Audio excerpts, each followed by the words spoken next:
हाय बच्चों, तो स्वागत है physics academy by DP sir में। तो हम लोग जो है अगले वीडियो में प्रत्यावर्ती धारा का जो है वोल्टेज, प्रत्यावर्ती धारा और विद्युत वाहक बल को देख लिए थे।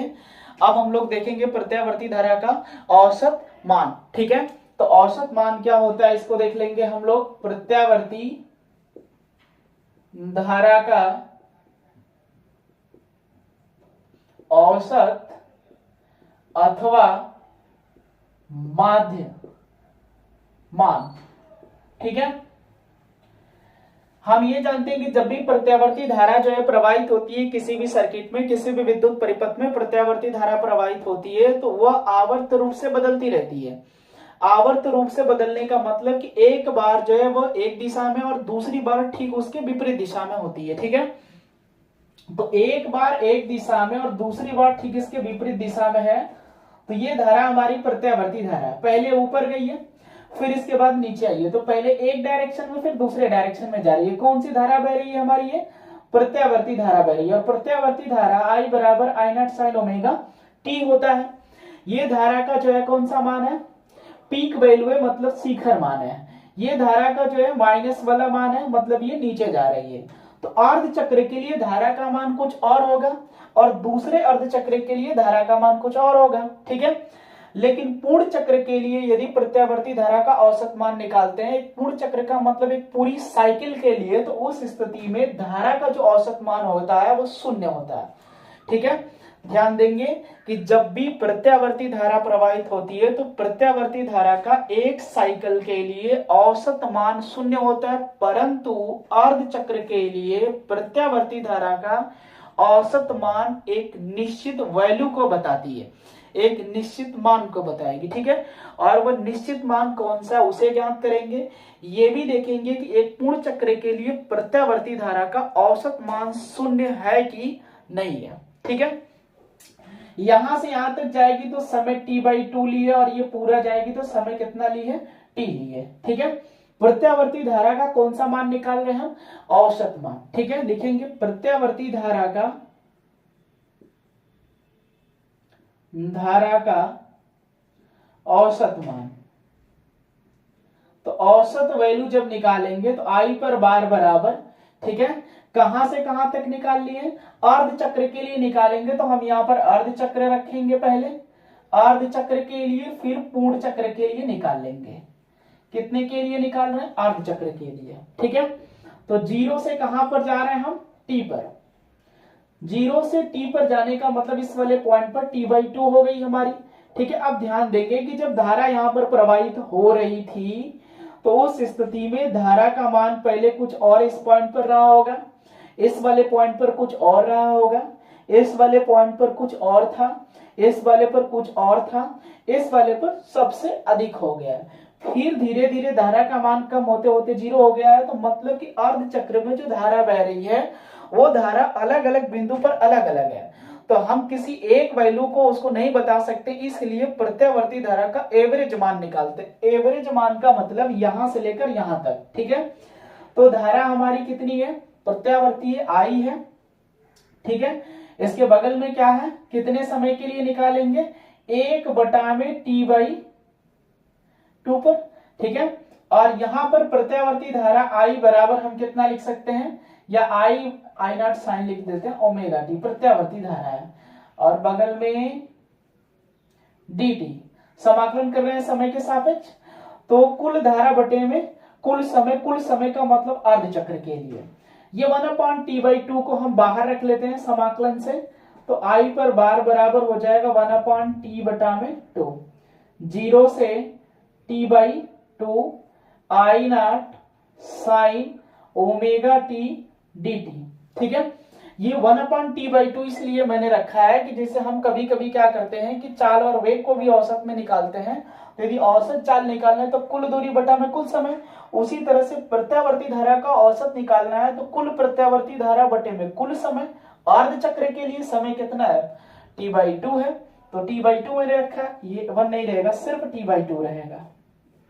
ठीक है, तो इसको बाहर करेंगे तो 1/t/2 हो जाएगा। अब हम क्या करेंगे कि इसके लिए हम जानते हैं कि टी हमारा आवर्तकाल है। आवर्तकाल का मतलब कि जब ये इस तरह से आवर्त रूप से चलेगी तो एक पूरा चक्कर जब ये लेती है तो पूरा चक्कर लेने में, एक साइकिल लेने में जितना समय ली होगी वही उसका आवर्तकाल कहलाता है प्रत्यावर्ती धारा का। तो टी बराबर सूत्र होता है 2 पाई बटे में ओमेगा। ठीक है, तो हम यहां पर आई पर बार बराबर लिख सकते हैं 1/2 पाई बटे में ओमेगा बटे में 2, 0 से 2 पाई बटे में omega I not sine omega T dt। ठीक है, आई नॉट अचर है, वैल्यू फिक्स है, धारा का अधिकतम मान है, तो उसको हम बाहर कर लेंगे, 2 से 2 कैंसिल हो जाएगा ये वाला। तो आई पर बार बराबर ओमेगा बटे में कितना हो गया पाई, 0 से 2 पाई बटे में ओमेगा, आई नॉट को बाहर कर लेते हैं, यहां पर आई नॉट बाहर हो गया, sine omega T into D T हो गया। साइन ओमेगा टी का समाकलन करेंगे तो ये समाकलन आएगा माइनस कास ओमेगा टी बटे में ओमेगा। ठीक है, कहां से आएगा ये भी मैं बता दूंगा किस तरह से हो रहा है।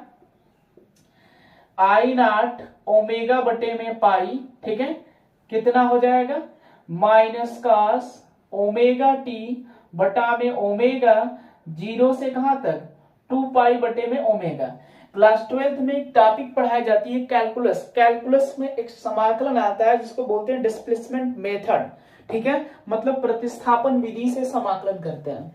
तो प्रतिस्थापन विधि से समाकलन करने का मतलब यहां पर समाकलन में लिखा है sine omega T D T.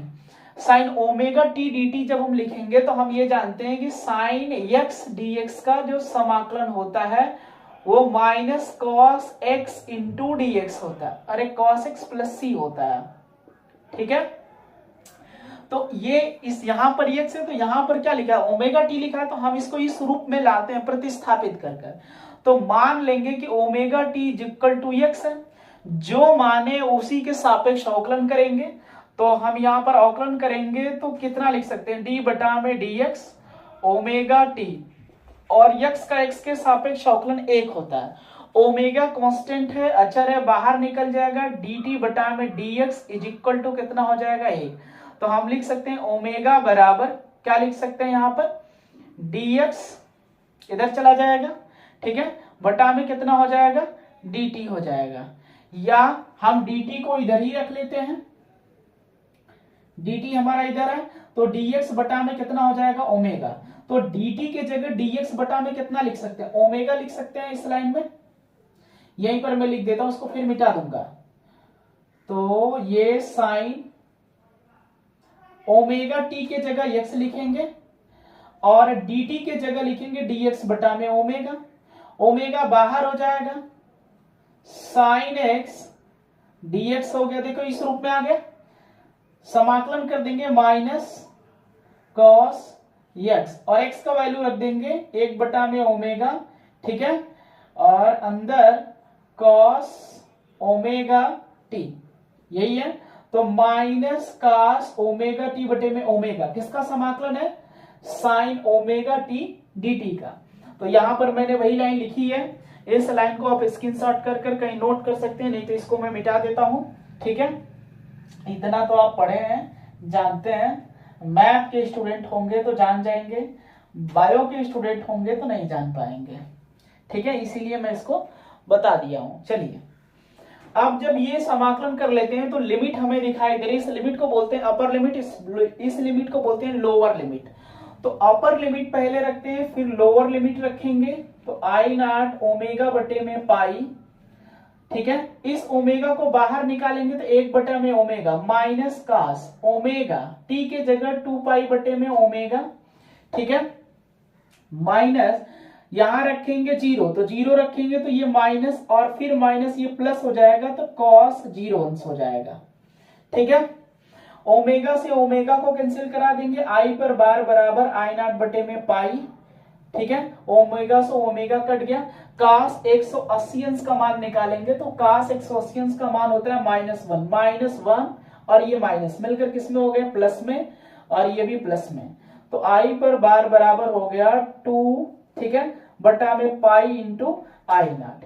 ये प्रत्यावर्ती धारा का अर्ध चक्र के लिए मान है, और अर्ध चक्र के लिए जो मान मिला है वह मान आई बराबर या आई पर बार बराबर 2 बटे में पाई इंटू आई नॉट मिला है। इसको कैलकुलेशन करेंगे, हल करेंगे तो हम लिख सकते हैं आई पर बार बराबर 0.637 आई नॉट। तो प्रत्यावर्ती धारा का अर्ध चक्र के लिए जो औसत मान होता है ये 0.637 आई नॉट के बराबर होता है। दूसरे अर्ध चक्र के लिए निकालेंगे तो ये मान प्लस में मिला है, तो ये मान किस में मिलेगा, माइनस में मिलेगा, 0.637 आई नॉट के बराबर होगा। ये मान प्लस में, ये मान माइनस में, मतलब कि पूरे चक्र के लिए प्रत्यावर्ती धारा का औसत मान कितना होता है, 0 होता है। और अर्ध चक्र के लिए प्रत्यावर्ती धारा का जो औसत मान होता है एक निश्चित संख्या मिलती है, और वो संख्या आई नॉट बराबर, आई पर बार बराबर 0.637 आई नॉट के बराबर है। ठीक है, तो ये प्रत्यावर्ती धारा का अर्ध चक्र के लिए औसत मान हो गया। पूर्ण चक्र के लिए औसत मान कितना होता है, 0 होता है। ये देख लिए, ठीक है, सिद्ध भी कर लिए। अगले वाले वीडियो में धारा के वर्ग माध्य मूल मान को बताएंगे हम। ठीक है।